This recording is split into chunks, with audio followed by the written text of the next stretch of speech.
قرآن میں فرمایا گیا والذین آمنوا اشد حبا للہ، اشد حبا للہ، اشد کا لفظ آپ جانتے ہیں شدید ترین، جو واقعی صاحب ایمان ہے وہ شدید ترین محبت کرتے ہیں اللہ کے ساتھ۔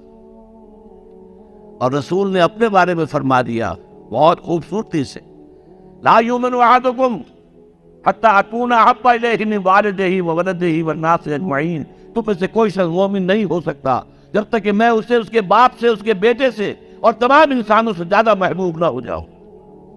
تو یہ محبت روح ہے، نظر تو نہیں آتی، نظر آئے گی اطاعت کہ آپ نے اللہ کا حکم مانا، رسول کا حکم مانا، لیکن یہ اطاعت عبادت تب بنے گی جبکہ اللہ کی محبت کے جذبے سے سرشار ہو کر اللہ کی اطاعت بھی جائے۔ چنانچہ قرآن میں اس کی بڑی عمدہ مثال ہے، جب حضرت موسیٰ علیہ السلام پہلی مرتبہ فرعون کے دربار میں پیش ہوئے تو فرعون نے مذاق اڑایا کہ یہ آیا ہے یہ موسیٰ اور یہ ہارون اس کا بھائی ہے اور یہ ہم پر حکم چلانا چاہتے وَقَوْمُهُمَا لَنَا عَابِدُونَ، حالانکہ ان کی قوم تو ہماری عابد قوم ہے، غلام قوم۔ اب یہاں عبادت کے کیا معنی ہے؟ بنی اسرائیل پوچھتے نہیں تھے، وہ بادشاہ کی پرستش نہیں کرتے تھے، لیکن بادشاہ کی اطاعت کرنے پر مجبور تھے، اطاعت کرتے تھے۔ اس کو اس نے کہا وَقَوْمُهُمَا لَنَا عَابِدُونَ، ان کی قوم جو ہے وہ تو ہماری عابد ہے، عبادت گزار ہے، ہماری غلام ہے، ہماری اطاعت شعار ہے، ان کو کیا حق پہنچتا ہے، ہماری بلی ہمیں کو میاؤ۔ اچھا کوئی شخص کہہ دے کہ یہ تو فرعون کا لفظ ہے، آپ اسے دلیل کے طور پر لے آئے، اللہ کا لفظ تو نہیں ہے یہ، تو وہ بھی سن لیجئے۔ ایک دوسری ملاقات میں حضرت موسیٰ علیہ السلام نے جب دعوت پیش کی تو فرعون نے طنز کیا، الم نربک فینا ولیدا، اے فرعون، اے موسیٰ تم وہی نہیں ہو جسے ہم نے اپنے گھر میں پالا پوسا تھا۔ اللہ تعالیٰ کے حکم سے حضرت موسیٰ کو تو ایک صندوق میں بند کر کے دریائے نیل میں ڈال دیا تھا ان کی والدہ نے۔ وہ محل کے پاس سے گزر رہا تھا کہ وہاں کچھ عورتیں جو ہیں دریا پر آئی ہوئی تھی نہانے وغیرہ کے لیے، انہوں نے وہ تابوت جو تھا صندوق وہ پکڑ لیا، اس میں حضرت موسیٰ لکھا ہے، اور اتنے خوبصورت تھے یہ فوراً سمجھ میں آ گیا تھا یہ کوئی اسرائیلی ہے، اور اسرائیلی بچوں کے بارے میں حکم تھا کہ فوراً قتل کر دو، اگر لڑکا ہو، لڑکی ہو تو زندہ رہنے دو۔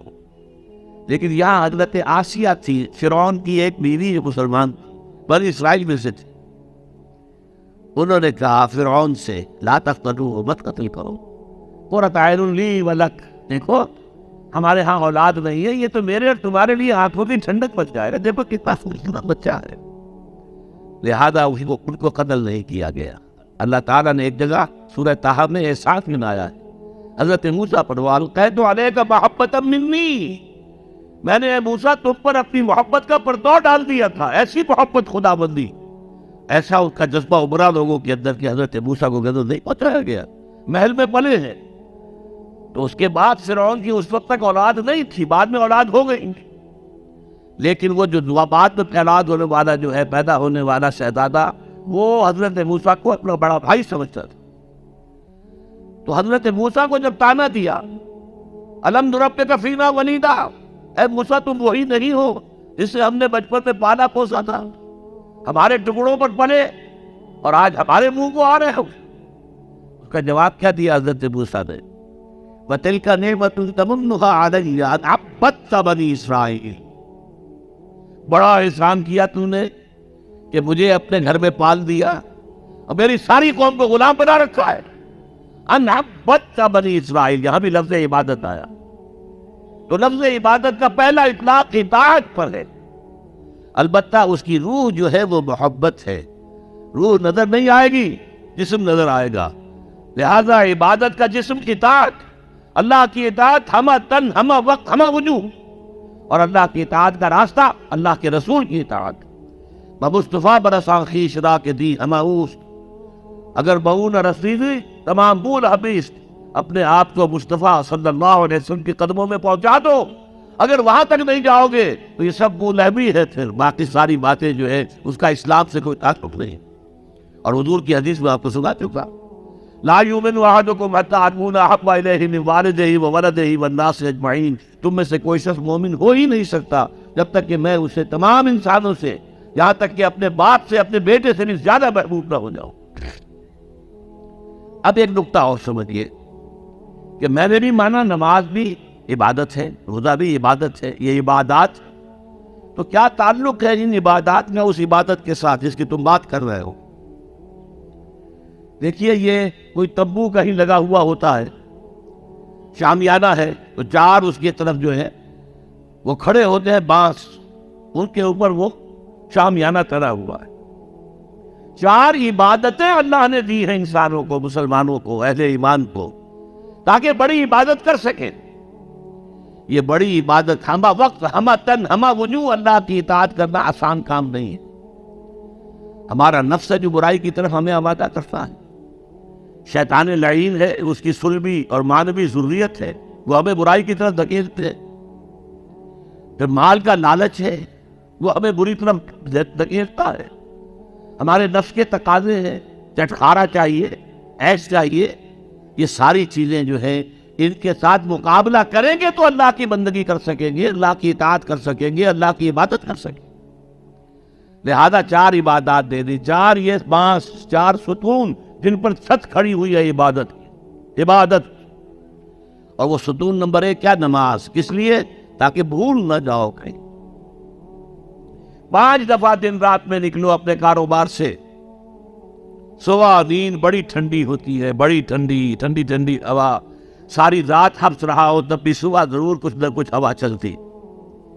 مریض ساری رات تڑپتا رہا ہو لیکن صبح کے وقت آ کر اسے کچھ نہ کچھ سکون آتا ہے۔ تو فجر کی نماز کی اذان ہو گئی ہے، سن لی ہے، لیکن لیٹنے کو جی جا رہا ہے۔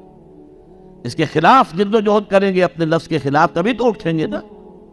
آؤ اٹھو، جاؤ مسجد میں، اللہ سے اپنا عہد جو ہے جو تم کرنا، تم نے کیا ہوا ہے بندگی کا عہد، جاؤ تازہ کرو اسے۔ 4 رکعتوں میں 4 دفعہ کہو ایاک نعبد و ایاک نستعین، اے اللہ ہم تیری ہی بندگی کرتے ہیں، تو یہی سے مدد مانگو ہے۔ پھر تم دھندا کرو گے، کاروبار کرو گے، دفتروں میں جاؤ گے، پھر ظہر کے وقت پھر آ جاؤ مسجد میں، پھر عہد تازہ کرو۔ پھر کوئی تھوڑا سا قیلولہ کر لیا، کوئی تھوڑا سا آرام کر لیا، کچھ کھانا کھایا، پھر گئے اپنی دکان پر، لیکن پہلے عصر کی نماز پڑھ لو، پہلے تم اپنا عہد جو ہے پھر تازہ کر لو، پھر غروب وقت، غروب سورج کے وقت پھر تازہ کرو، رات کو سونے سے پہلے پھر تازہ کرو۔